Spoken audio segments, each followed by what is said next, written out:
তখন কিন্তু বাকি পুরো কাজটাই পেসারদের করতে হবে এবং বলতে না বলতেই তিনি যদি পারফর্ম না করেন বললাম খালেদ অফস্টাম্পের অনেক বাইরে সজোরে চালিয়েছিলেন মারিও, ভালো ফিল্ডিং একটু ওয়াইডিশ পয়েন্ট অঞ্চলে নাইম হাসানের কাছ থেকে রুম পেলে বা ফুলার লেংথে বল পেলে মারিও হিফিরা ছেড়ে দেবেন না, তারা শট খেলবেন। দে আর ইনস্টিংক্টলি অ্যাটাকিং ব্যাটসম্যান, অ্যাটাক খেলার অ্যাগ্রেসিভ খেলার অ্যাটাক করার প্রবণতাটা ইতিমধ্যেই সুস্পষ্ট।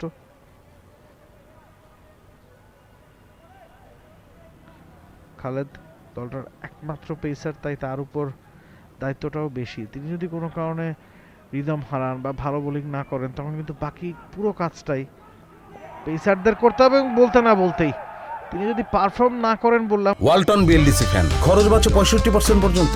ওয়ালটন বিএলডিসি ফ্যান ছড়ায় স্বস্তির সবুজ হাওয়া।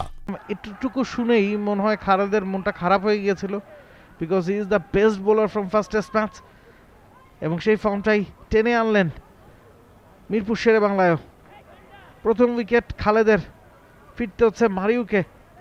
ফোর্থ স্টাম্প করিডোরের বলটা আলতো ব্যাটে খেলার চেষ্টা করেছেন লাইট এজ নিক, উইকেট কিপার সুহানের বিশ্বস্ত হাতে।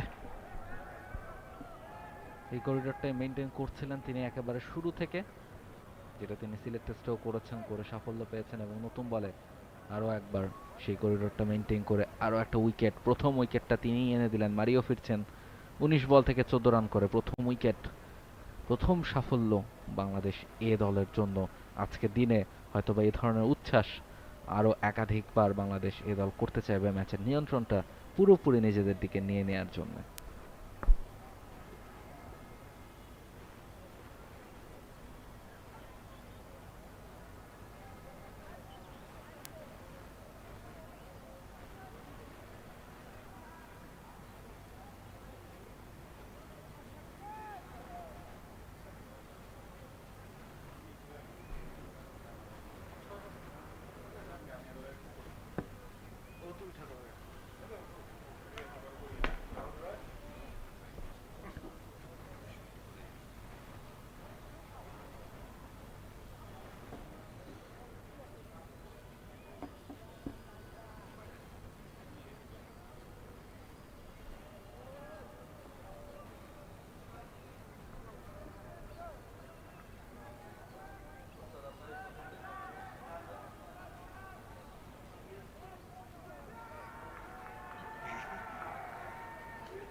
কার্টার, জো কার্টার 78টা ফার্স্ট ম্যাচ খেলেছেন, 4689 রান করেছেন। ভালো ব্যাটার, ভালো ব্যাটিং করেছেনও সিলেটে।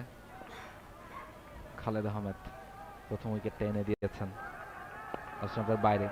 এই জায়গাটাই তিনি বোলিং করে যাচ্ছেন এবং এই জায়গাটাতেই তিনি সাফল্য পাচ্ছেন। প্রথম সাফল্য অলরেডি বাংলাদেশ পেয়ে গেছে খালেদের হাত ধরে। উচ্ছ্বাসটা চোখে মুখে দেখা যাচ্ছে বিজয়, নাইম শেখ, সোহানরা বেশ খুশি। তারা যে চেয়েছিল দ্রুত একটা দুটো উইকেট তুলে নিতে, অন্তত আজকের দিনে আরও দু একটা উইকেট হয়তো বা তারা তুলে নিতে চাইবে। এই উচ্ছ্বাসের মাঝেই কমেন্ট্রি বক্সে ওয়েলকাম করছি মাজারউদ্দিন অমিকে। ওয়েলকাম মাজার। ধন্যবাদ Rahul. Not a bad start বাংলাদেশে, একটি উইকেট অলরেডি পেয়ে গিয়েছে খালেদ আহমেদ। ভালো বোলিং করছেন কিন্তু বেশ কিছুদিন ধরেই।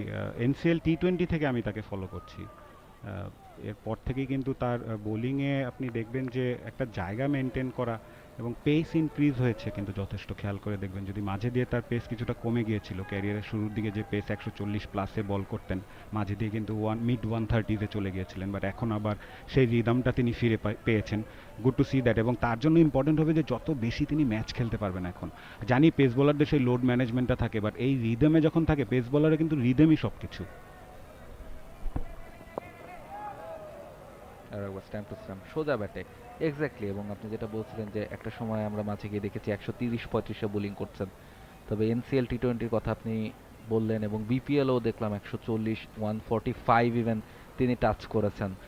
এবং টি-20 ক্রিকেটেও যে খালেদ আহমেদ যথেষ্ট ইফেক্টিভ হতে পারেন সেটা কিন্তু তিনি মনে হয় এবারের এনসিএল টি-20 এবং বিপিএল দিয়ে তিনি একটা ভালো মেসেজ সিলেক্টর কিংবা টিম ম্যানেজমেন্ট যারা আছেন বা বোর্ডকে তিনি দিতে পেরেছেন যে না টি-20তেও বা সাদা বলের ক্রিকেটেও আমাকে হয়তো বা কনসিডার করা যেতে পারে, সে ধরনের একটা বার্তা তিনি দিয়ে রেখেছেন এবং লাল বলের ক্রিকেটে তো নিয়মিতই পারফর্ম করছেন। স্যাম লেগ সাইডে খেলে একটা রানের জন্য ভালো সিঙ্গেল, ভালো রানিং বিটুইন দ্য উইকেট, ভালো ওভার বাংলাদেশের জন্য, একটা উইকেট এসেছে। 7 ওভার খেলা শেষে 25, 1 উইকেট হারিয়ে New Zealand A. For more updates, subscribe to our YouTube channel and click on the bell icon. Follow us on Facebook and Instagram. Download T-Sports app to enjoy exciting games and highlights. Visit tsports.com.